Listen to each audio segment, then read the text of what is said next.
En el capítulo de hoy tenemos a un invitado especial, al doctor Eduardo Urrejola, que nos va a acompañar y vamos a conversar acerca de los virus respiratorios y cómo está la contingencia a nivel país. También nos acompañan Andrés Figueroa Matrón y Carlos Barros, trabajador social. A quien les damos la bienvenida y empezamos este espacio Juntos por tu Salud.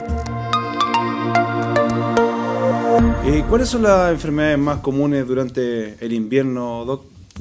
Bueno, dentro del invierno, debido a la época donde hace más frío y aumenta el tema de las aglomeraciones, entonces el tema de las infecciones respiratorias altas debido a distintos agentes son lejos las enfermedades o patologías más frecuentes que consultan los usuarios, ya sea en servicios de urgencia o en el box de atención en un CESFAM. Aparte de la infección respiratoria alta, me imagino que también hay algún porcentaje importante que consultan por iras bajas o infecciones respiratorias bajas. ¿Cuál sería como la más común dentro de las que consultan? ¿Cuál es la patología que podríamos decir que es más frecuente en general? ¿Cuál cree usted? Si bien existen varios agentes infecciosos, ya sea virales o bacterianos, dentro de lo que más destaca y tiene mayor preocupación, el virus respiratorio sincicial, que es un motivo de consulta frecuente donde los padres generalmente se alertan y acuden a los servicios de urgencia. Bueno, debido a la contingencia de país como que estamos viviendo, a la contingencia sanitaria, en la que hemos estado ya desde hace 2 meses prácticamente tomando la noticia como país, nos damos cuenta que el virus que está circulando con mayor proporción versus los demás es el respiratorio sincicial, pero además también hay otros virus circulantes, ¿o no, Doc? Es importante recordar que existen otros virus, como no olvidar el tema del COVID, que sigue estando presente. Además existen otros virus como la influenza, metanemovirus, y en fin, existen muchos virus que causan cuadros virales, pero sin duda el más frecuente actualmente es el virus respiratorio sincicial. Nos preguntan por interno nuestros usuarios, ¿existe alguna vacuna contra el virus respiratorio sincicial hasta ahora o no? Actualmente no existe una vacuna contra el virus respiratorio sincicial, pero sí es sumamente importante vacunarse contra la influenza, por ejemplo, sobre todo en los grupos de riesgo, porque existe una relación que se puede de alguna forma aumentar la morbilidad o las complicaciones asociadas a estos cuadros respiratorios debido a que pueden coexistir otro agente. Entonces es sumamente importante que, si bien el pic del virus respiratorio se puede presentar probablemente en 2 semanas, todavía estamos a tiempo para vacunar. Existen lugares donde se están vacunando, así que las personas que no lo han hecho o los niños que no lo han hecho, que asistan para que se puedan vacunar. Yo tengo una consulta. ¿Cuáles son los síntomas del virus sincicial? La verdad es que el virus respiratorio sincicial no se distingue a diferencia de otros virus. Comparten varios síntomas, como por ejemplo tos, que tengan expectoración, pueden tener cuadros de sensación febril, congestión nasal. Muchas veces los niños más complicados podrían presentar dificultad respiratoria, se le podrían observar las costillas, los labios se podrían poner azules, el término que se conoce como cianosis, o muchas veces los niños aún más pequeños podrían presentar solo inapetencia o irritabilidad. Y en esos casos sí habría que consultar en un servicio de urgencia. Doctor, por ejemplo, ¿consulta algún rango etario, por ejemplo, donde quizás sea exista un mayor factor de riesgo, por ejemplo, en los niños? No sé cuál será el rango etario. La verdad es que lejos los niños que más se afectan son los menores de 5 años y con mayor énfasis en los más pequeños, puesto que el virus respiratorio sincicial es uno de los agentes causantes de infecciones respiratorias inferiores más frecuentes. Y además el otro grupo etario que también podría tener complicaciones son los adultos mayores de 65 años, donde habría que poner mayor atención. Perfecto.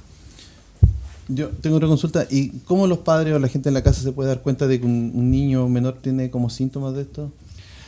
Como lo mencioné anteriormente, lejos los signos de alarma que podrían presentar es sensación febril o fiebre. Por eso siempre se recomienda, sobre todo en los más pequeños, medir la temperatura, en el cual ya es una señal de alarma que tengan temperatura mayor o igual a 37.5, y ya con 37.8 u 8 ya estaríamos hablando de fiebre.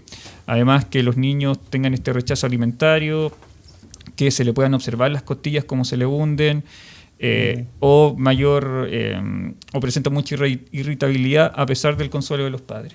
Doc, en general, el llamado obviamente a la prevención, me imagino a tratar de de cuidarnos en casa, sobre todo las personas que tienen hijos, como tú lo dijiste. ¿Algunas medidas de prevención que puedan hacer la gente en el hogar? ¿Cómo podemos nosotros tratar de prevenir estos cuadros? ¿Algún consejo, alguna recomendación? Existen varias recomendaciones y sería súper importante que pudiéramos seguirla. Una de esas es evitar las aglomeraciones, puesto que aumenta la carga viral, entonces no exponer a los niños a lugares donde existan muchas personas. Otro es siempre el correcto lavado de manos, el uso de mascarilla, también es una buena recomendación. Ventilar también sus domicilios cada cierto tiempo. Yo sé que estamos en una época donde hace mucho frío, pero también es una buena opción para evitar el contagio. Y la última recomendación del MinSal es el tema de si un niño se encuentra con síntomas respiratorios, que no asista al colegio. Ya nos está pidiendo el certificado médico, por el cual mientras dure su cuadro es mejor no enviarlo. Recordar también que este virus generalmente provoca molestias desde los 4 a 6 días desde el contagio. Y ese niño, por ejemplo, que está con tos, puede contagiar hasta por 6 a 8, entre 3 a 8 días. Pero recordar que en los pulmones el virus puede quedarse hasta por 15 días. Entonces es sumamente importante evitar mandarlos para que poder cuidarlos en la casa en el fondo.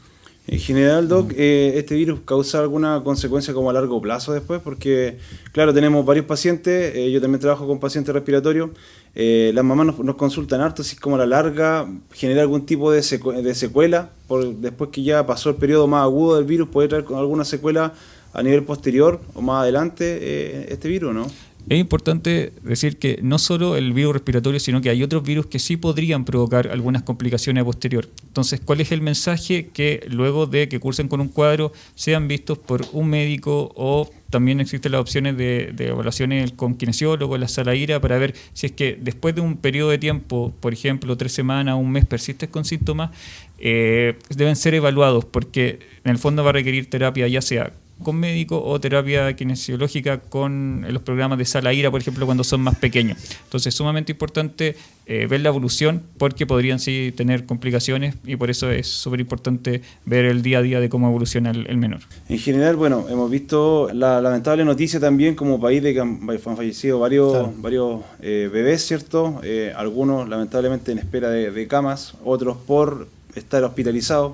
Hay que hacer la diferencia de eso también, que es importante. No todos los bebés que han fallecido han sido por falta de cama, que eso igual es importante que la gente lo sepa, porque en la noticia obviamente aparecen varias muertes de menores, claro, pero no es siempre por espera de cama, sino porque son pacientes que están en unidades de cuidado intensivo, están en unidades críticas, que también obviamente van falleciendo ahí. Lamentablemente ya hemos pasado la cifra de más de 10 bebés hasta la fecha. Información que fue corroborada por MinSal hace muy poquito. Entonces igual como equipo de salud nosotros también hacer el llamado, ¿cierto?, a, como dice el Doc, a prevenir estos cuadros, a consultar a tiempo. Acá en Linares, Doc, no sé si usted nos puede comentar un poquito dónde podemos consultar en caso de que yo tenga a mi hijo enfermo, porque este video lo están viendo usuarios del Cefam Valentín Letelier, como también usuarios de otro establecimiento, y la idea es que ojalá también puedan compartir este tipo de información, dar like a la página para que también podamos crecer un poco más como comunidad y además alcanzar un poquito más de gente. Entonces, ¿dónde podríamos consultar en caso de presentar algún síntoma o signo de lo que nos has comentado tú? Principalmente existen servicios de urgencia donde están los SAPU o los SAR, que existen opciones acá en Linares. Por ejemplo, está el SAPU Valentín Letelier o el SAR San Juan de Dios. También está la opción de los Carbonilla, donde podrían consultar frente a los síntomas que he descrito. Y lo importante es acudir a tiempo. Si el menor no responde a las medidas físicas o al cuidado o al reposo, sí o sí deben ser evaluados para descartar que esté cursando con una complicación mayor y que requerir un tratamiento oportuno. Bueno, vamos a recordar un poquito los horarios también de este establecimiento. Vamos a hacer un poquito de entregar información que es bien relevante. Lo primero es que el SAR San Juan de Dios está atendiendo 24/7. Ya atiende los 7 días de la semana, obviamente las 24 horas, y también cuenta ya con kinesiólogo.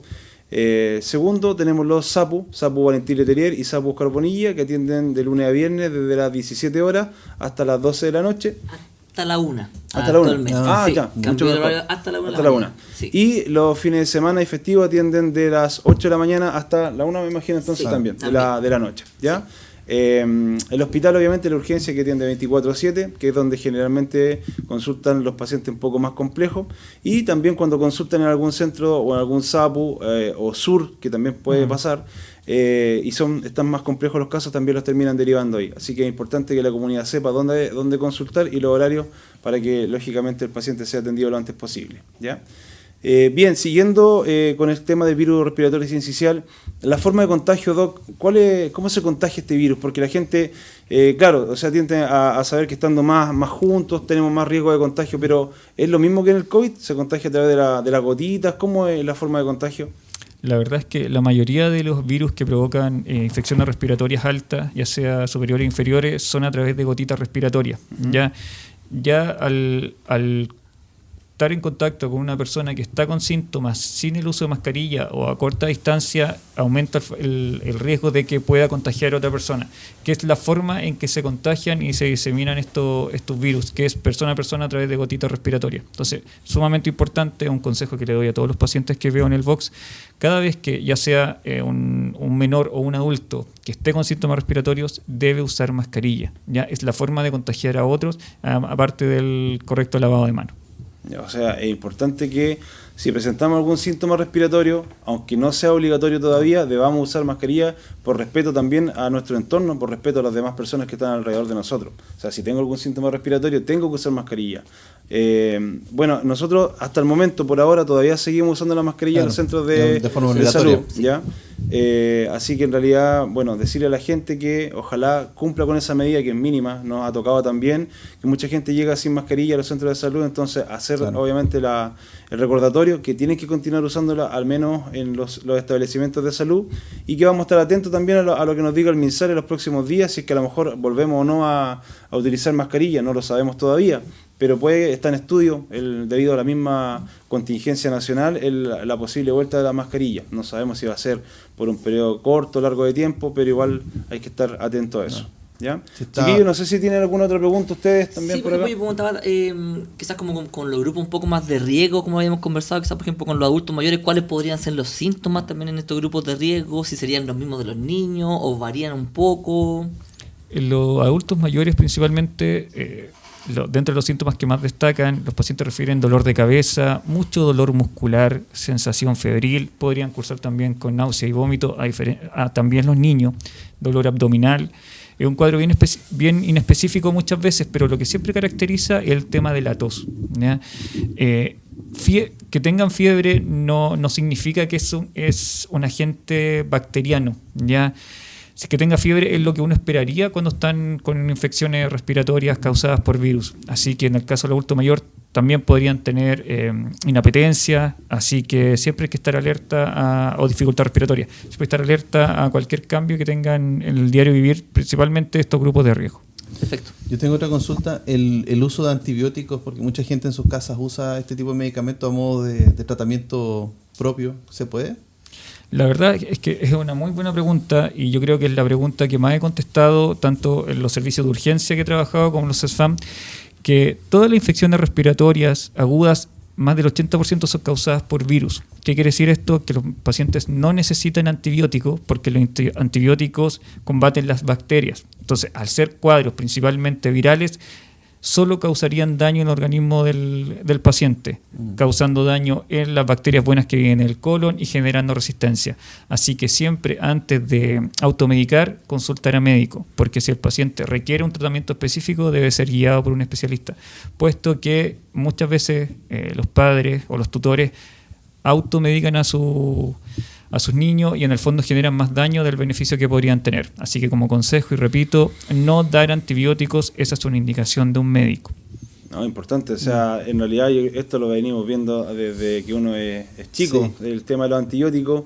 De hecho, las mamás llegan como a veces media enojadas a la ira, cuestionando un poco al médico de por qué no le dio antibiótico al hijo y todo. Y también se les trata de explicar que justamente cuando son cuadros virales, la idea no es administrarle antibióticos. Así que bien que lo haya aclarado, Doc, para que la comunidad entienda y al final no se automedique, que es algo que lamentablemente es bien común, pasa más de lo que uno cree. Incluso también con los medicamentos naturales. ¿Ya? Cuando también. llegan acá también hay mamás que me ha tocado ver que de repente reemplazan el tratamiento farmacológico por algún tratamiento natural.